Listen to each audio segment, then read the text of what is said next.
सबको आ रही है मेरी आवाज? हाँ yes sir. Sir, good night sir. Okay okay, ठीक है। आई Good होप night, आप सब लोग, यस सर, आप सब लोग बहुत अच्छे हैं। आपकी पढ़ाई किक स्टार्ट हो गई है, वैसी आशा मैं करता हूँ, भगवान से भी वही प्रार्थना करता हूँ, आप बहुत अच्छे मार्क्स से इस बार क्लियर हो जाए, अपने मम्मी डैडी का नाम रोशन करें, ठीक है। और Yes, हम sir. लोग भी शुरू करते हैं हमारी स्टैटिस्टिक्स की जर्नी, ठीक है। Yes sir. Yes sir. Yes, sir. Right, और कोई भी Yes. डाउट हो तो आप उसको वो जो ऑप्शन आपको दिया है शायद नीचे आपको आएगा, रिएक्शंस वाला, या तो फिर हाँ रिएक्शन चैट वाला ऑप्शन है, सॉरी, हाँ. ठीक है। तो वहां से आप क्वेश्चन रेज कर सकते हो, ठीक है ना। Yes, sir. ओके, सो सबसे पहले हम लोग शुरू करते हैं अपना स्टैटिस्टिक्स का जो सब्जेक्ट है, थोड़ा सा हम उसका ब्लूप्रिंट एक ओवरव्यू ले लेते हैं, ठीक है, क्योंकि हमें स्मार्ट स्टडी करना है, क्लियर। Yes. हमें कोई भी एकदम हार्ड वर्क नहीं करना।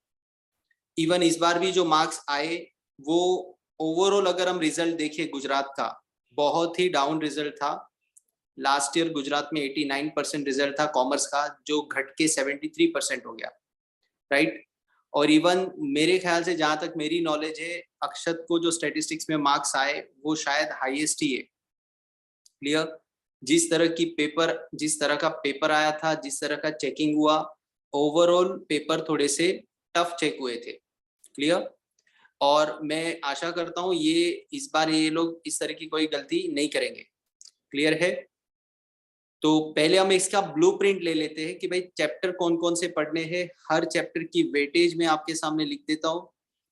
हालांकि पेपर पैटर्न मैं आपको 11th में जब स्टेट्स करवा रहा था तब सेक्शन वाइज ही मैंने आपके एग्जाम लिए थे, section A, section B, section C, D, E और एफ।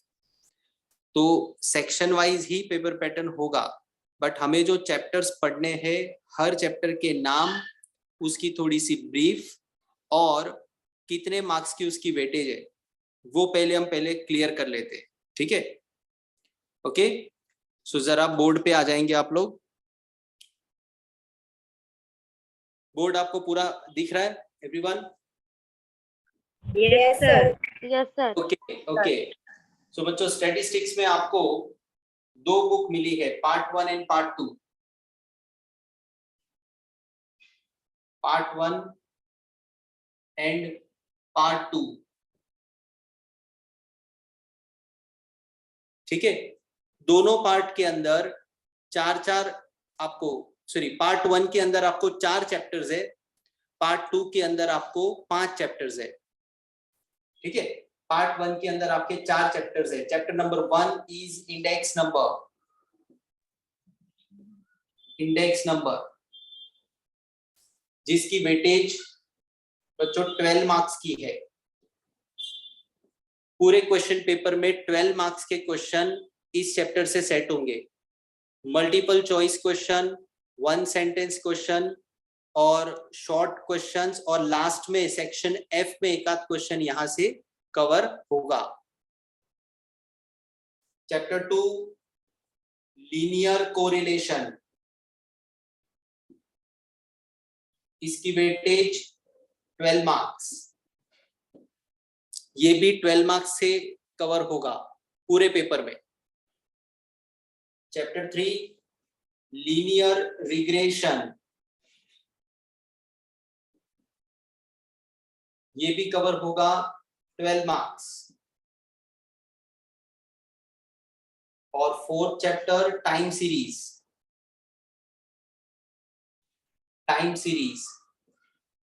12 मार्क्स। सो पार्ट 1 के अंदर 4 चैप्टर है, चारों चैप्टर 12 मार्क्स ईच, 12 12 12 12, यानी टोटल 12 4 48 मार्क्स का पेपर आपका पार्ट 1 से आएगा। 48 मार्क का पेपर पार्ट 1 से आएगा। और मार्क माय वर्ड्स, ये 48 में से 48 निकल जाते हैं। पार्ट 1 आपका सबसे इजी है, सबसे स्कोरिंग है, 100% स्कोरिंग है। अगर कोई स्टूडेंट सिर्फ पार्ट 1 भी पढ़ता है, हालांकि एडवाइजेबल नहीं है, फिर भी अगर वो सिर्फ पार्ट 1 पढ़ता है और उसमें वो आउट ऑफ निकाल लेता है या एक आध मार्क्स भी आगे पीछे गया तब भी वो पास हो जाएगा, तो स्टेट्स में फेल होने की कोई प्रोबेबिलिटी नहीं है, फेल होने के कोई चांस नहीं है। अगर कोई स्टूडेंट फेल होता है स्टैटिस्टिक्स में तो उसकी अपनी मस्ती है, ठीक है, उस बात को ध्यान रखिए। पूरा 48 में से 48 निकलता है। क्लियर? सो पार्ट 1 हम लोग पहले करेंगे। हमारा टारगेट ये होगा कि हम 31 अगस्त तक, ज्यादा से ज्यादा 15 सितंबर तक पार्ट 1 को खत्म कर दे, पार्ट 1 को हम कंप्लीट कर दे, ठीक है। पार्ट 2 में आते हैं। पार्ट 2 के अंदर सबसे पहला चैप्टर है प्रोबेबिलिटी। प्रोबेबिलिटी बच्चों ये वही चैप्टर है जो हमने मैथ्स में 9th स्टैंडर्ड या 10th स्टैंडर्ड में समवेयर देखा था, वही बेसिक्स के साथ, लेकिन थोड़ा एडवांस भी है। आपको इसमें थोड़े एडिशनल फॉर्मूले भी आएंगे, ठीक है। प्रोबेबिलिटी चैप्टर 12 मार्क्स का है। पूरे पेपर में 12 मार्क के क्वेश्चन इसी चैप्टर से सेट होंगे, पार्ट 2 में से। सेकेंड चैप्टर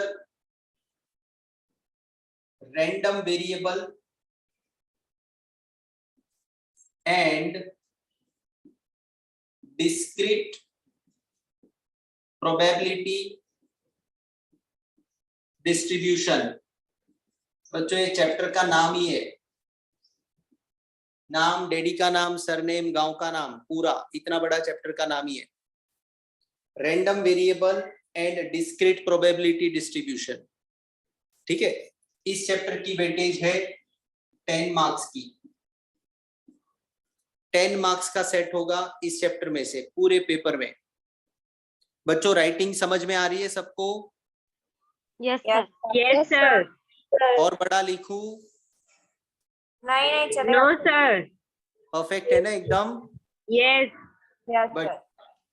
ठीक है। तीसरा चैप्टर है हमारा नॉर्मल डिस्ट्रीब्यूशन।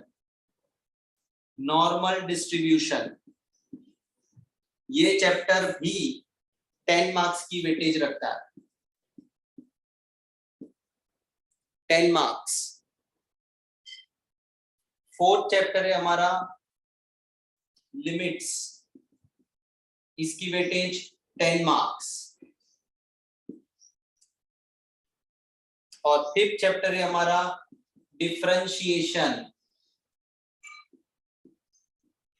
जिसकी वेटेज है 10 मार्क्स। सो कुल मिला के पार्ट 2 की टोटल होती है 52 मार्क्स। 52 मार्क्स का पेपर आपका पार्ट 2 से सेट होगा। अगेन मार्क माय वर्ड्स, ये बात ध्यान रखे, पार्ट 1 की कंपैरिजन में पार्ट 2 थोड़ा सा टेक्निकल है, स्पेशली चैप्टर 1, 2 एंड 3। पार्ट 2 के ये 3 चैप्टर है, ये तीनों कनेक्टेड है। अगर किसी को प्रोबेबिलिटी समझता है तो ही वो रैंडम वेरिएबल चैप्टर समझ पाएगा और वो ही नॉर्मल डिस्ट्रीब्यूशन चैप्टर समझ पाएगा, अदरवाइज पॉसिबल नहीं है। इसलिए मेक श्योर प्रोबेबिलिटी का कोई भी लेक्चर आपका मिस ना हो, आप कंप्लीटली उसको अटेंड करें, सारे प्रैक्टिस, फॉर्मूले की प्रैक्टिस करें, सम्स की भी जम के प्रैक्टिस करें। अगर इस पे मेहनत कर दी तो ये दोनों चैप्टर आपके लिए आसान हो जाएंगे, ठीक है। वैसे ही ये दोनों चैप्टर 4 एंड 5 ये भी कनेक्टेड चैप्टर्स है। अगर आपको लिमिट्स आती है तो ही आप डिफरेंशिएशन वाला चैप्टर सीख पाएंगे, बट ये दोनों chapter as compare to previous 3 बड़े आसान है।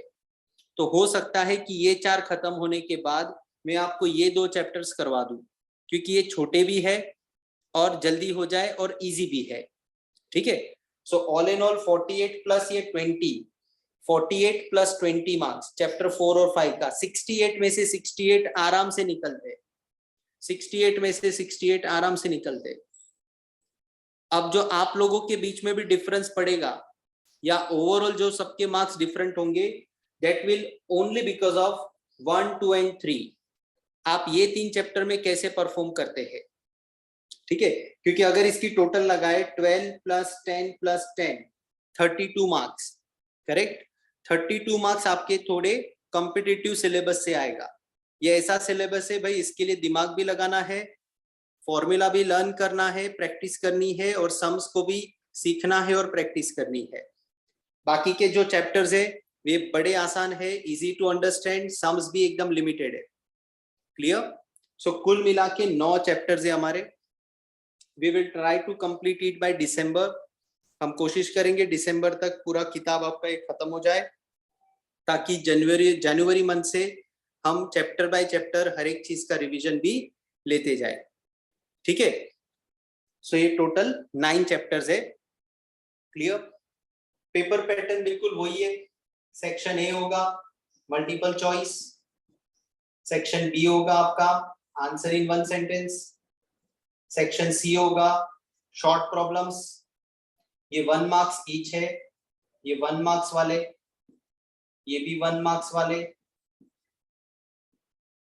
ये 2 मार्क्स, एक 2 मार्क्स का। सेक्शन डी ये आपका 3 marks each, section E 4 marks each, and section F ये 5 मार्क्स ईच, 5 मार्क्स ईच।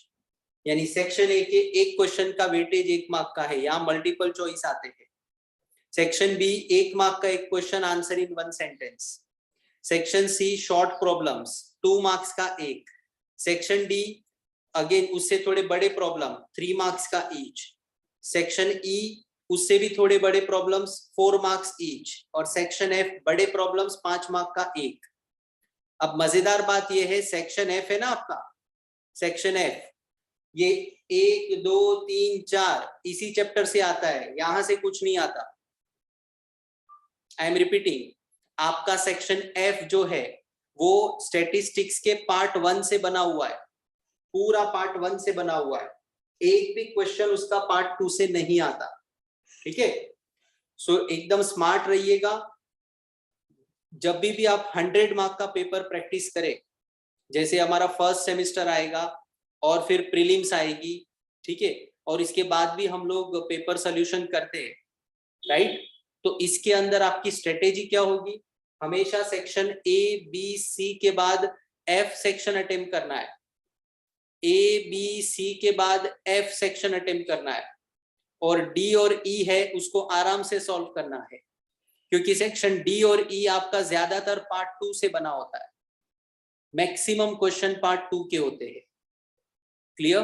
तो आपकी स्ट्रेटेजी हमेशा क्लियर रखे स्टैटिस्टिक्स में। अभी जो बैच गया था वहां पे बच्चों ने एक्सपेरिमेंट किया चालू एग्जाम में, हालांकि फिर मैंने उनको चिल्लाया और ग्रुप में भी मैसेज डाला, भाई तुमको स्ट्रेटेजी दिया था, पूरे साल तुमने जिस हिसाब से प्रैक्टिस किया, क्यों अटेम्प्ट वैसे नहीं किया? तो बच्चों ये स्ट्रेटेजी मैं आपको पहले ही दिन दे देता हूँ।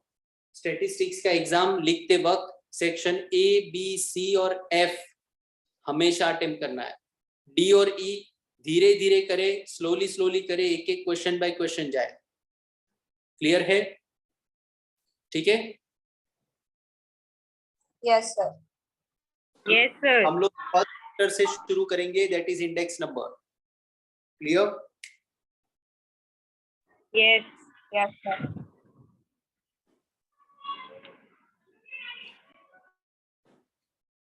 लिख के हो जाए तो मुझे बताएं। हो गया sir.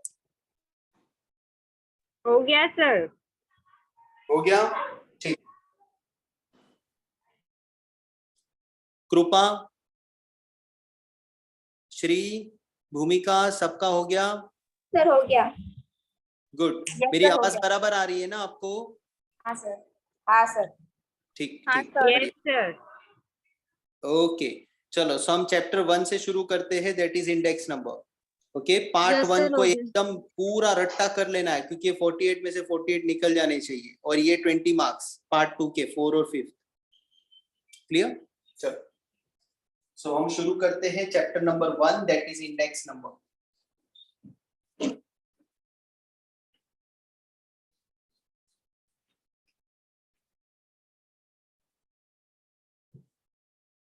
Okay, so chapter number 1, index number.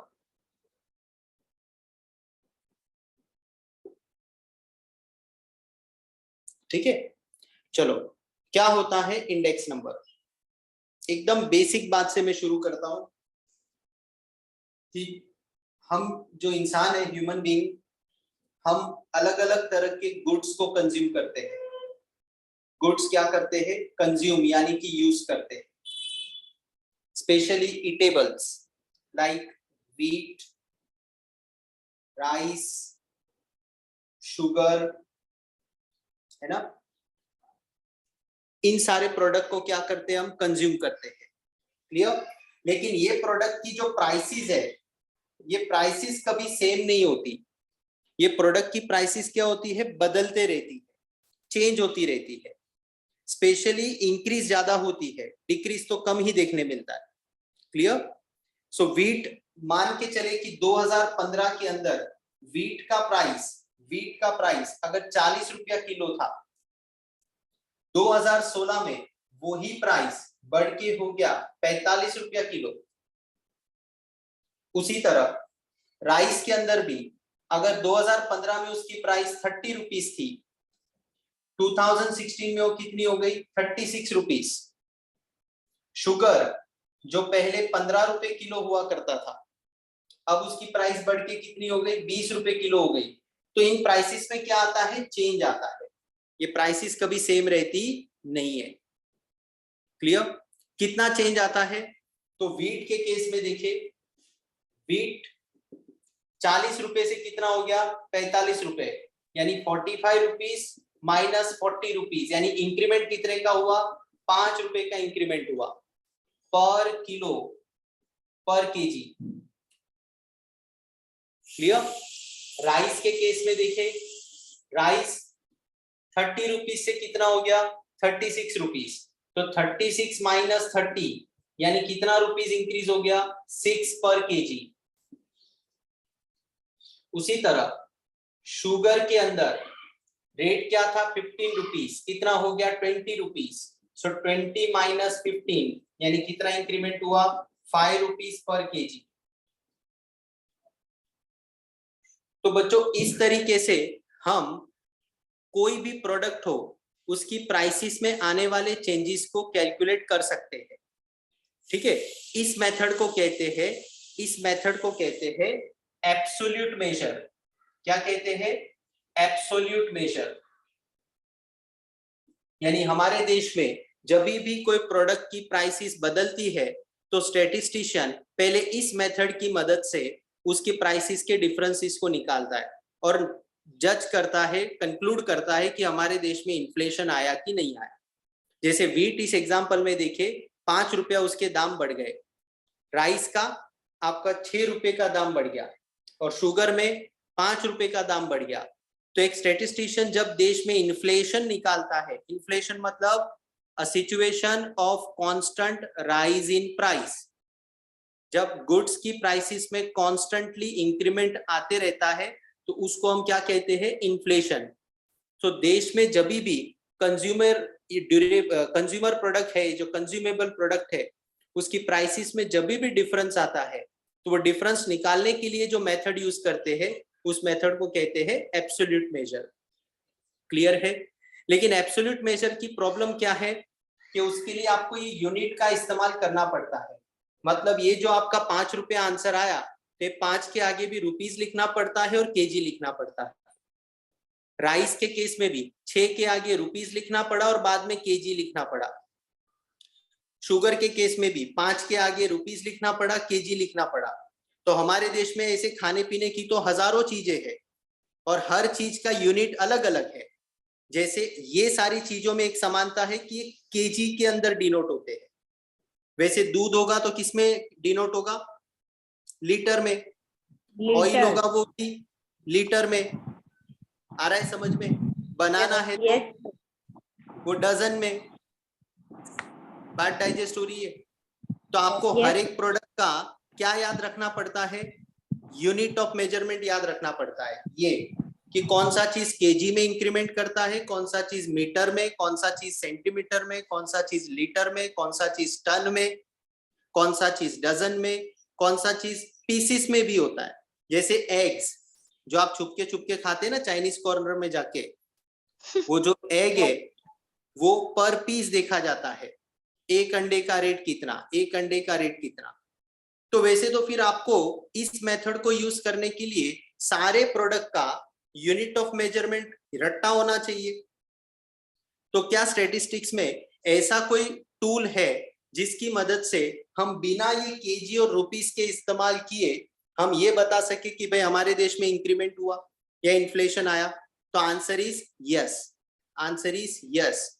Index number के माध्यम से आप बिना रुपीस और केजी को इस्तेमाल किए कोई भी प्रोडक्ट हो, चाहे वो सॉलिड फॉर्म में हो या लिक्विड फॉर्म में हो या पिन हो या एरोप्लेन हो, उसकी प्राइसेस में जो इंक्रीमेंट आता है वो आप बिना केजी और रुपीस के बताए शो कर सकते हैं।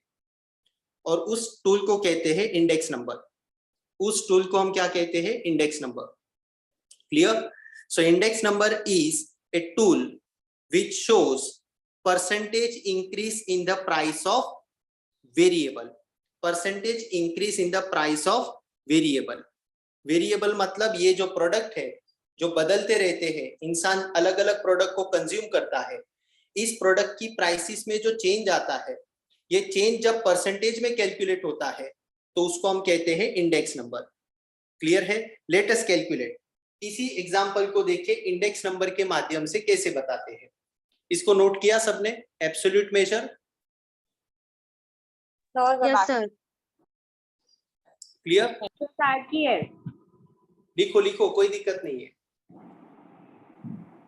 सो एब्सोल्यूट मेजर में ये प्रॉब्लम है कि इन्फ्लेशन कैलकुलेट करते वक्त हमें रुपीस और केजी, अगर सपोज ये मिल्क होता तो रुपीस और लीटर ये याद रखना पड़ता है।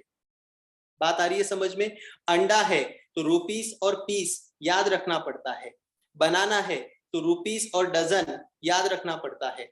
तो क्या हमारे पास ऐसा कोई टूल है जिसकी मदद से हम इन्फ्लेशन तो निकाल पाए लेकिन उसमें यूनिट का चक्कर ना हो, ये यूनिट यूज करने की नौबत ना आए? तो वैसा जो टूल है, जो टेक्निक है, that technique is known as what? Index number. उस टेक्निक को हम क्या कहते हैं? Index number.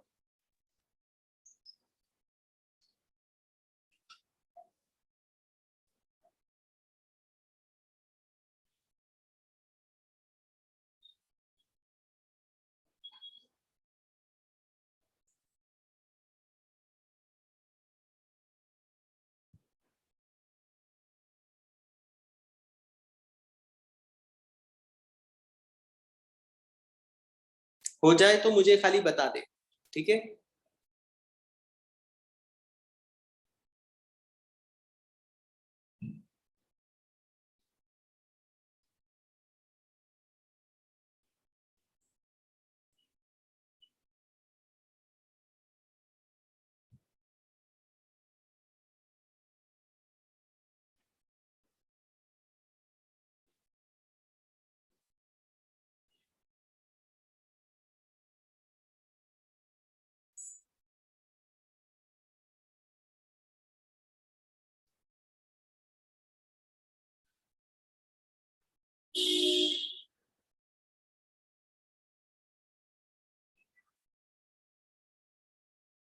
हो गया सर। यस, हो गया सर। हो गया। Yes sir. गुड। सो बच्चों एब्सोल्यूट मेजर थोड़ा सा टेंशन वाला और टाइम कंज्यूमिंग है एज कंपेयर टू जब हम इस यूनिट की बात करते हैं, राइट?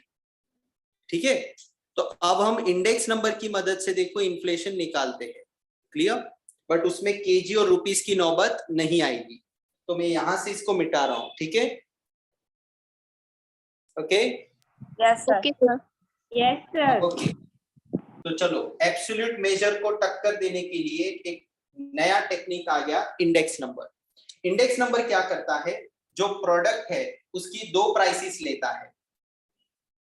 क्या करता है? दो प्राइस लेता है, एक पुराने साल की और एक लेटेस्ट ईयर की, एक अर्लियर ईयर की, सॉरी प्रीवियस ईयर की यानी पिछले साल की, और एक लेटेस्ट इस साल की। जैसे मेरे एग्जांपल में 2015 2016, 2015 2016, राइट? जिसमें जो पुराने ईयर की प्राइस है उसे वो कहता है P0। क्या कहता है? P0। और जो लेटेस्ट प्राइस है उसको क्या कहते हैं? P1। क्या कहता है? P1। सो इंडेक्स नंबर का फॉर्मूला है, index number is equal to I P1 upon P0 into 100। P1 upon P0 into 100। Clear? P1 upon P0 into 100। तो वीट के अंदर बताए, वीट के अंदर क्या है लेटेस्ट प्राइस? 45। सो 45 क्या आएगा न्यूमरेटर में, डिवाइडेड बाय व्हाट इज पुरानी price? P0 40 rupees. So divide by 40 into 100। निकालो जरा क्या वैल्यू आई? 112.5. Excellent, 112.5। 112.5। Index Yes, sir. Number में ना रुपीस यूज होता है ना केजी यूज होता है। ये इसका क्या मिला? इंडेक्स मिला। क्या मिला? इंडेक्स मिला। ठीक है। लेकिन सर Yes. इसमें इन्फ्लेशन कैसे पता चला? जैसे उसमें तो पता चल रहा था कि 45 रुपया हो गया, पहले 40 रुपया था, यानी 5 रुपए की इन्फ्लेशन आई। कितने की इन्फ्लेशन आई? 5 रुपए की इन्फ्लेशन आई। यहाँ कैसे पता चले? तो बच्चों सिंपल सी बात है, 100 रुपए के ऊपर वैल्यू जा रहा है। परसेंटेज मतलब क्या? किसी भी दो वैल्यू को हम किस पे दिखाते हैं? 100 के बेस पे दिखाते हैं। तो 100 के ऊपर अगर वैल्यू जा रही है मतलब देश में क्या आया? इन्फ्लेशन। देश में क्या आया? इन्फ्लेशन। तो वीट में कितना इन्फ्लेशन आया? तो निकालो इंक्रीज इंडेक्स नंबर माइनस 100। बच्चों ये 100 फॉर्मूले का ही है, 100 फॉर्मूले का ही है। क्या आया इंडेक्स नंबर वीट में? 112.5 माइनस 100, यानी कितना इन्फ्लेशन आया? 12.5%। 12.5. वीट की प्राइसेस में 12.5% का इन्फ्लेशन आया। समझा? वीट को ना रुपीस की जरूरत पड़ी ना किलो की जरूरत पड़ी, ना रुपीस की जरूरत पड़ी ना किलो की जरूरत पड़ी।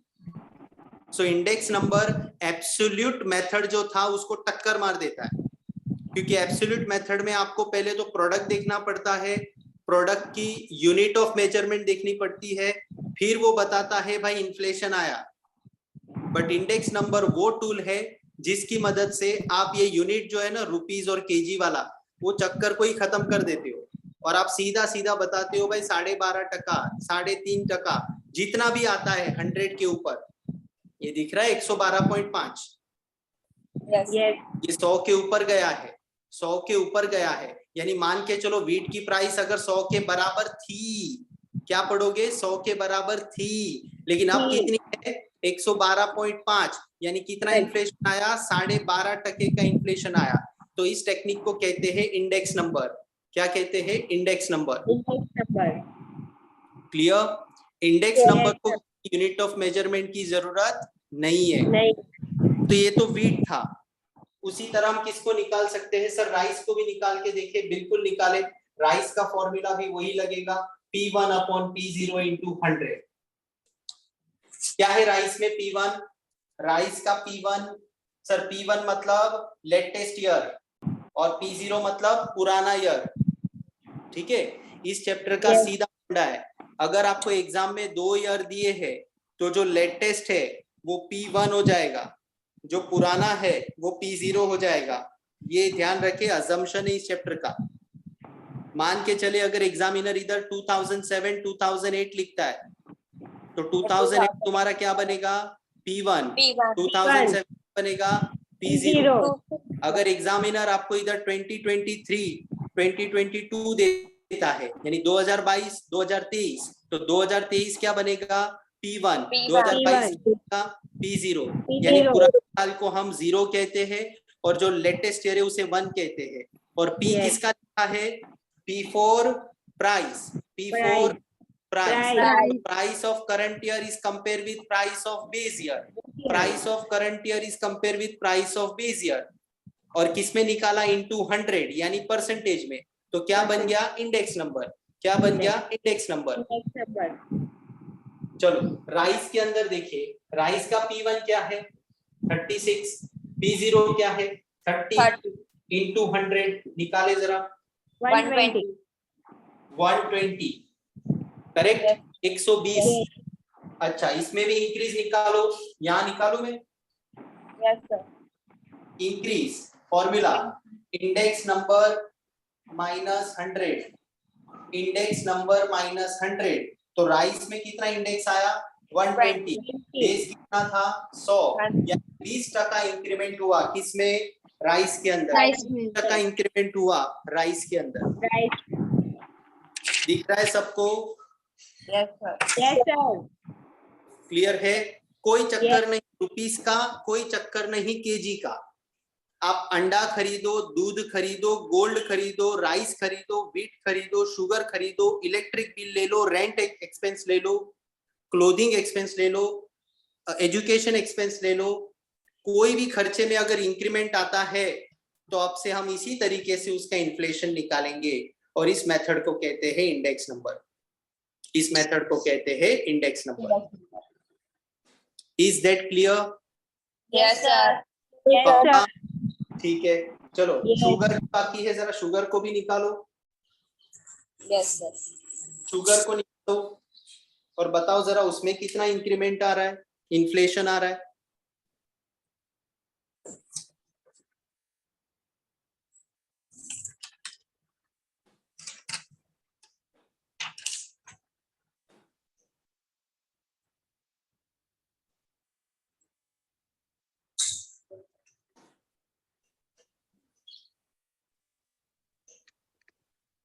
सर पहला तो 133.333। बिल्कुल आ सकता है, और आपको याद हो तो स्टैटिस्टिक्स पढ़ाते वक्त मैंने बोला था मैजिकल नंबर, पॉइंट के बाद 33333 आना, 66666 आना, इसको मैजिकल नंबर बोलते हैं। Yes. ठीक है, बट ध्यान रखना 11th में हम पॉइंट के बाद 4 या 5 डिजिट लिखते थे, agreed? Yes, sir. 12th Yes, में sir. पॉइंट के बाद 2 ही डिजिट लिखने हैं पूरी बुक में, ऑल दी 9 चैप्टर्स, पॉइंट के बाद 2 डिजिट।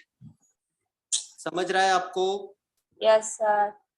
बाद में मत Yes, पूछना इसमें कितना पॉइंट लिखना, इंडेक्स नंबर चैप्टर हो, कोरिलेशन हो, रिग्रेशन हो, टाइम सीरीज हो, प्रोबेबिलिटी हो, डिस्क्रीट डिस्ट्रीब्यूशन हो, नॉर्मल डिस्ट्रीब्यूशन हो, लिमिट्स हो या डिफरेंशिएशन हो, 9 के 9 चैप्टर में पॉइंट के बाद आपको 2 प्लेस लिखनी है। Yes, ठीक? sir. उदाहरण के रूप में 133.33333 ऐसा आ रहा है ना, तो आपको लिखना है 133.33, 34 भी नहीं करना, 33, ये फाइनल आंसर।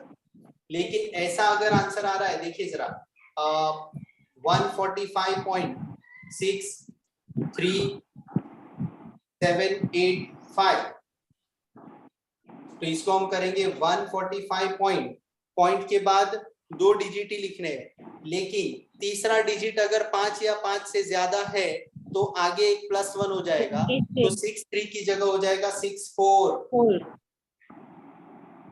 पूरे Sir, 1.33 आ रहा है। सॉरी 1.33 आ रहा है, 133.33 आ रहा है।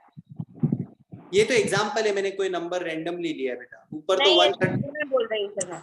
अच्छा, शुगर में आंसर क्या आ रहा है तुम्हारा? 133.33 आता है सर। नहीं आ रहा मेरा तो। into 100 करना। हाँ 100 नहीं अरे, आ रहा। सही है। मैं यहाँ पे तो यही आया। हाँ 100 नहीं किया था सर। शुगर का निकाल लेते हैं। शुगर में क्या है latest price 20, what is 20, old price 15, तो इंडेक्स 15 नंबर का formula P1 upon P0 into 100, सो P1 क्या है हमारा 20, P0 क्या है हमारा 15 into 100, बताए कितना? 133.33. बहुत सारे आ रहे हैं ना। Yes. 0.333, तो देखिए जरा पॉइंट के बाद 3 डिजिट लिखो, मैंने लिखा 3 डिजिट।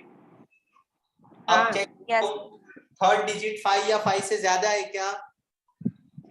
नहीं सर। इसको भूल जाने का, 33 लेने का, समझा क्या? Yes, sir. लेकिन अगर थर्ड डिजिट देखो इस एग्जांपल में 7 है, जो 5 से ज्यादा है, तो फिर इसको +1 करके 64 पे क्लोज करना है, समझा? Yes, sir. Yes, sir.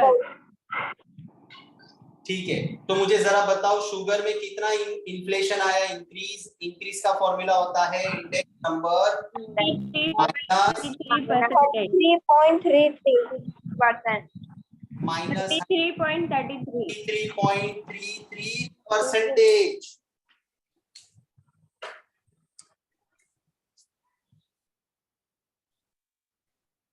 बोलो, कोई डाउट है इंडेक्स नंबर में? No, नहीं sir. सर. सिंपल सी डेफिनेशन दे दे इसकी। जब आप परसेंटेज में किसी प्रोडक्ट की प्राइस में जो इन्फ्लेशन आता है, इंक्रीमेंट, उसको जब आप परसेंटेज में कैलकुलेट करते हैं उसको इंडेक्स नंबर कहते हैं। ठीक है, it's a technique which is used to calculate increase in price of any product. फिर वो प्रोडक्ट सॉलिड फॉर्म में हो या लिक्विड फॉर्म में हो, कोई फर्क नहीं पड़ता। सर गोल्ड के लिए भी इंडेक्स नंबर यूज कर सकते, करो, कोई दिक्कत नहीं है। सर इलेक्ट्रिक बिल के लिए इंडेक्स नंबर से हम इन्फ्लेशन निकालो, कोई प्रॉब्लम नहीं है। दूध में, ऑयल में, घी में, जिसमें भी इन्फ्लेशन ढूंढना है आप इस टेक्निक की मदद से ढूंढ सकते हैं। क्या फायदा इसका? सबसे बड़ा फायदा ये कि इसमें यूनिट ऑफ मेजरमेंट की कोई जरूरत नहीं है। ये याद रखने की कोई जरूरत नहीं है कि सर ये लीटर का आइटम है, ये मीटर का आइटम है, ये सेंटीमीटर है, ये डजन है, ये पीस है, ये टन है, ये क्विंटल है, ये क्या है, अपने को कोई लेना देना नहीं। ठीक है, but all what we need, हमें दो प्राइसेस चाहिए, एक करंट और एक बेस। एक करंट, एक बेस। करंट ईयर मतलब लेटेस्ट प्राइस, बेस ईयर मतलब पुराना price. So what we need only two prices, current year prices and base year prices. Base year, BASE, base year. Base का मतलब क्या होता है? बेस, पायो, गुजराती में पायो। तो जिससे तुम कंपेयर करोगे वो बेस तो चाहिए ना। जैसे अभी हमारे एग्जांपल में वीट 40 से 45 हुआ, तो 40 से 45 हुआ ना, तो 40 को क्या मानना पड़ेगा? बेस। और क्या इंक्रीमेंट होके प्राइस हो गया नया 45, तो 45 करंट। समझा? Yes sir. Very good. तो जब किसी भी प्रोडक्ट की प्राइसेस इन्फ्लेशन निकालते हैं ना, वो टेक्निक को हम क्या कहते हैं? इंडेक्स नंबर कहते हैं। क्लियर? अच्छा, मैं वापिस आपको नंबर के पास लेके जाता हूं। ठीक है, आपने शुगर में, व्हीट में, राइस में, तीनों में यही फॉर्मूला यूज किया इंडेक्स नंबर का, I is equal to P1 upon P0 into 100। लेकिन एक बात आपने नोट की, यहाँ पे आपने कोई परसेंटेज का साइन नहीं किया, और यहाँ परसेंट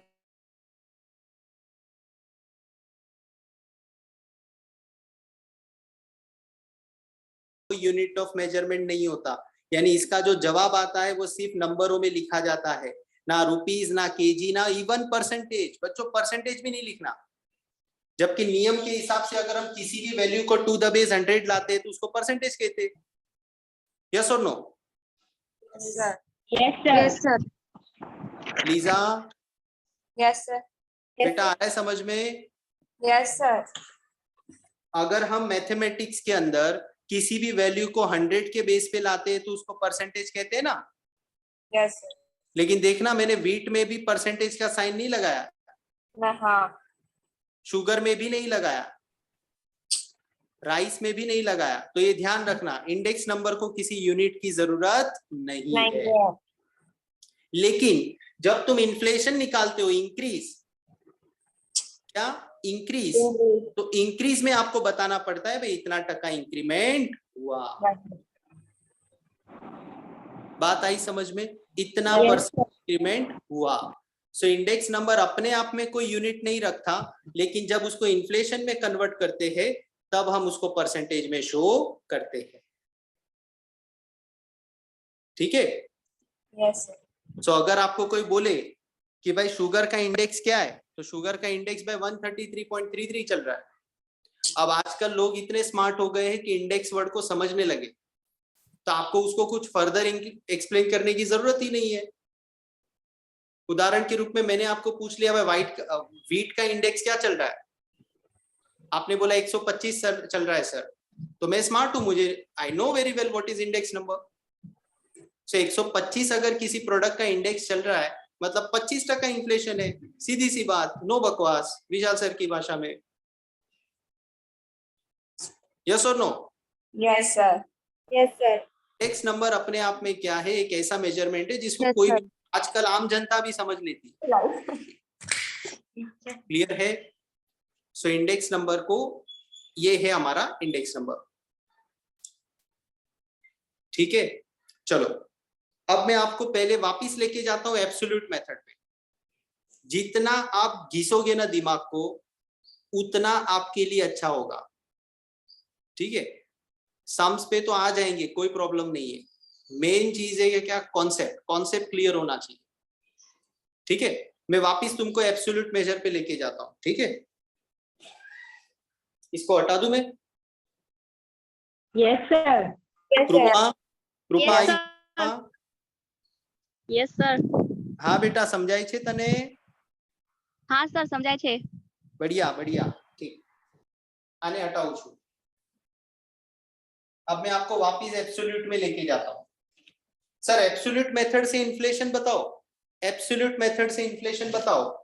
तो आ जाओ जरा एब्सोल्यूट मेथड में, देखो कितनी हजाम पट्टी है।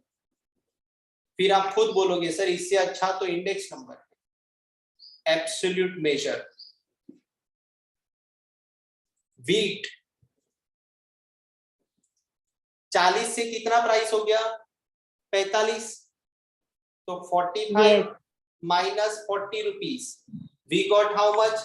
5 rupees per kg। 1 किलो के पीछे 5 रुपया बढ़ गया। चलो परसेंटेज में निकालो इसे, कितना टका बढ़ा? तो सर 5 रुपया बढ़ा डिवाइडेड बाय ओरिजिनल प्राइस क्या था? 40 इंटू 100, निकाल के बताओ।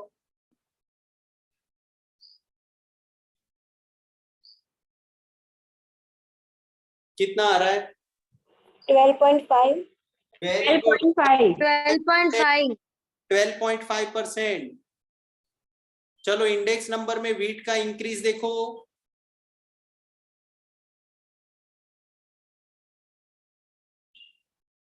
इंडेक्स निकाला ना अभी वीट का, निकालो उसमें इंडेक्स 12.5। ये देखो ये कितना हजाम पट्टी है। पहले 5 रुपया निकालो, फिर 5 को डिवाइड करो बेस प्राइस से, फिर इंटू करोगे तो इन्फ्लेशन मिलेगा। तो इससे अच्छा तो हमारा इंडेक्स नंबर है। इंडेक्स नंबर क्या करता है? P1 upon P0 into 100। इसकी P1 क्या है? 45, P0 क्या है इसका? 40 into 100, we got 112.5। so increase is equal to index number minus 100 which is 12.5 percentage. देखो जरा,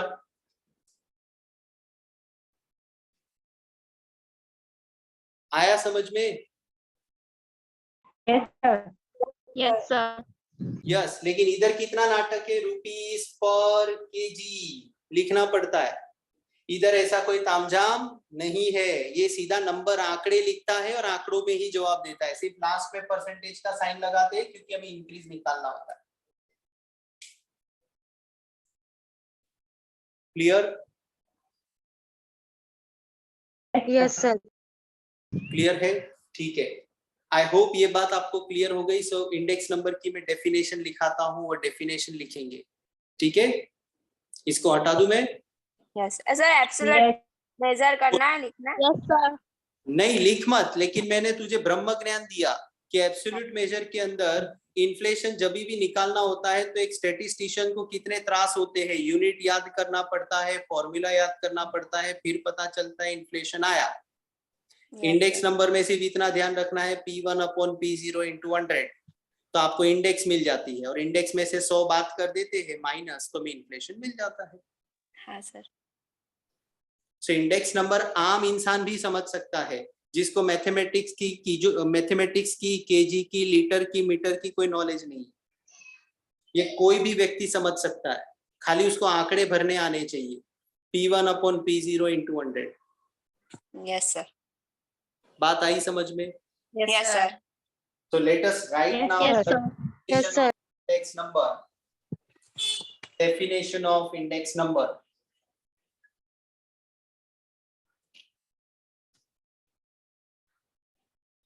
So what is index number?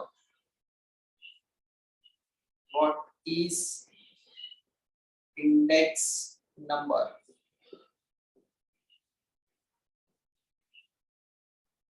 Clear? Percentage change in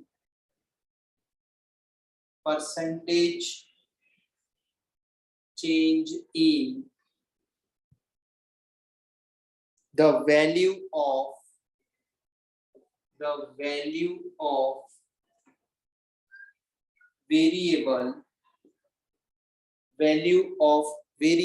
बच्चों वेरिएबल मतलब प्राइस, ठीक है।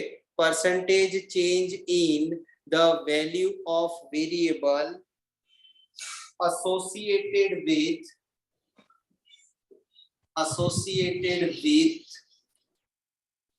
any item का मतलब है पिन से लेके aeroplane, wheat, sugar, rice, milk, gold, electric expense, rent, education expense, fuel expense, repair maintenance, जितने भी खर्चे, जितने भी प्रोडक्ट, उसको हम क्या कहते हैं? Any product. एक ही मिनट है बच्चों, एक ही मिनट चालू रखना। Yes sir. एक मिनट, मेरा फोन का बैटरी ऐसा कैसा हो गया? चालू रखना।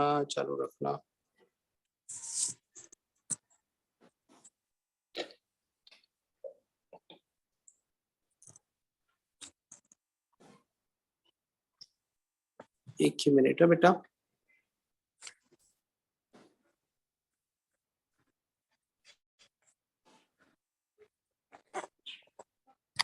चालू रखे। सर हमारी लाइटें चली गई तो गर्मी लग रही है। चुप रहे, इधर मेरे को भी गर्मी हो रहा है। तो हमारी भी लाइट चली गई। लाइट चली गई? हाँ सर। क्यों, बिल नहीं भरा था क्या? वावाझोड़ा आया है सर। वावाझोड़ा आ रहा है सर, धीमे धीमे। जा जरा।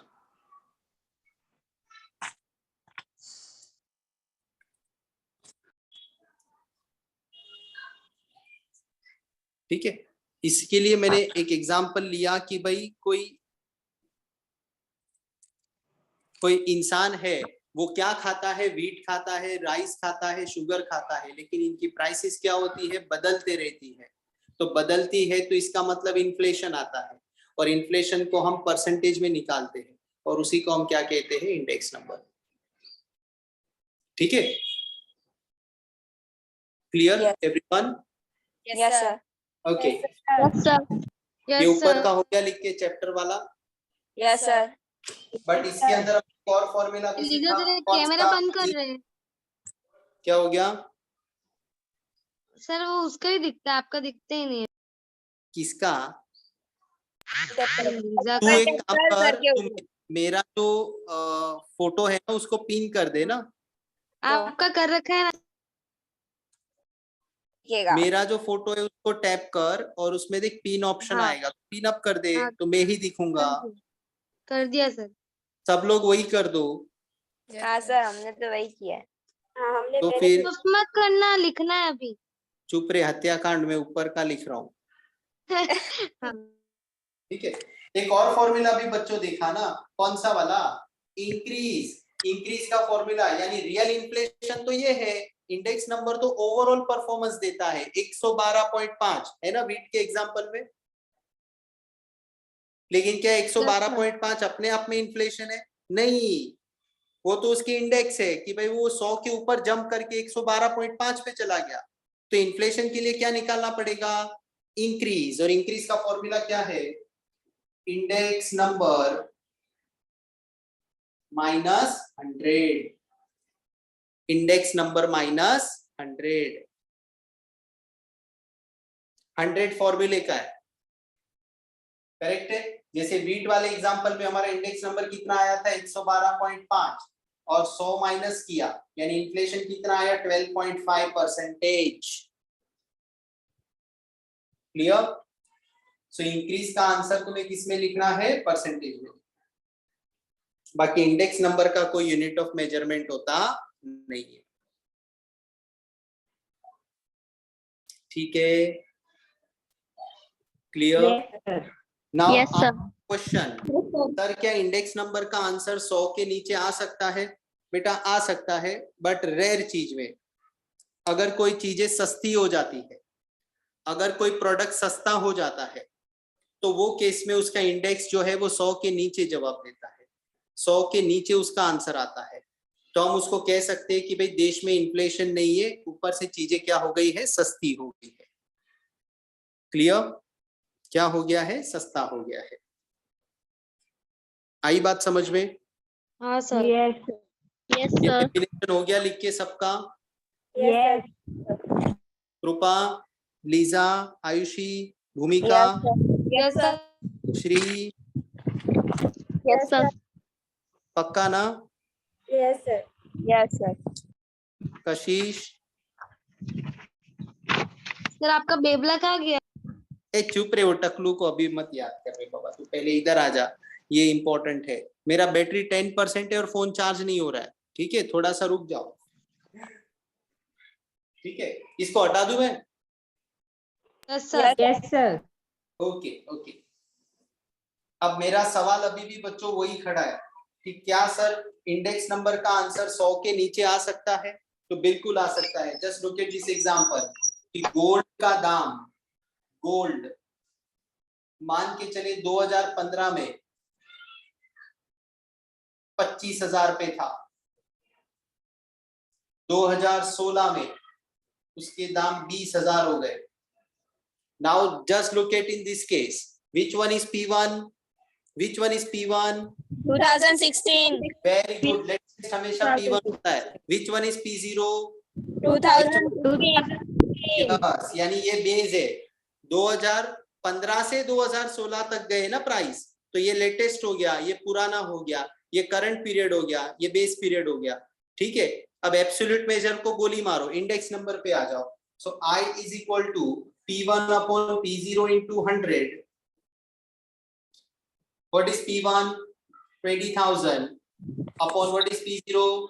25,000 into 100। बताओ जरा कितना आया?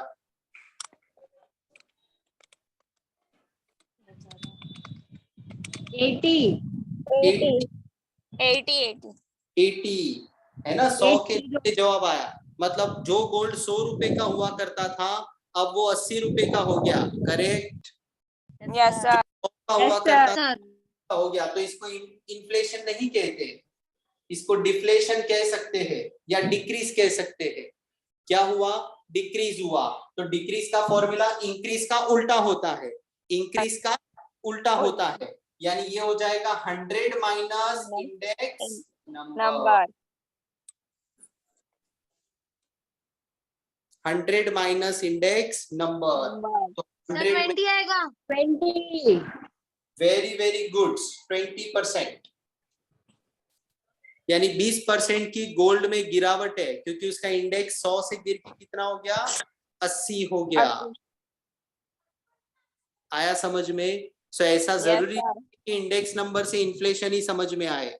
इंडेक्स नंबर से अगर चीजें सस्ती होती है तो भी समझ में आता है, बट सस्ता हुआ मतलब क्या निकालना पड़ेगा? डिक्रीज, और महंगा हुआ तो क्या निकालना पड़ेगा? इंक्रीज। बट दोनों के क्या निकालना पड़ेगा? इंडेक्स नंबर, और इंडेक्स नंबर के ऊपर से ही क्या निकलता है? इंक्रीज रहेगा तो इंक्रीज, डिक्रीज रहेगा तो डिक्रीज। सो एक और फॉर्मूला बन गया ना हमारे पास। इसको हटा दे, गोल्ड वाला example. Yes, sir. Yes, sir. इसको हटा दूं कृपा? Yes. Yes, sir. बढ़िया। सो एक और फॉर्मूला भी आ गया अपने पास, decrease. Decrease is equal to 100 minus index number, answer percentage. Clear है? Yes, sir. Very good. yes, sir. इसको आज रिवाइज करें। हमने क्या पढ़ा? इंडेक्स नंबर ये टेक्निक है जिसके अंदर हम परसेंटेज में प्राइसिस में आने वाले चेंजेस को कैलकुलेट करते हैं।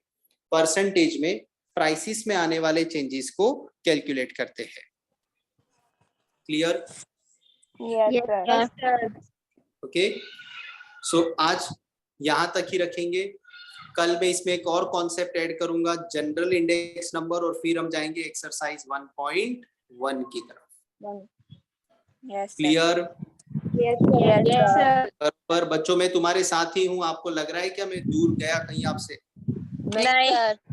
ओके, तो मैं कोई टेंशन ना ले, और जब भी मैं वहां पे आऊंगा फिजिकली तो विशाल सर से मैं बोल दूंगा, तो वहां पे हम लोग एक सेशन रख के फेस टू फेस से हम लोग क्लैरिटी ले लेंगे, जो अगर आपके कोई डाउट है। Yes, sir.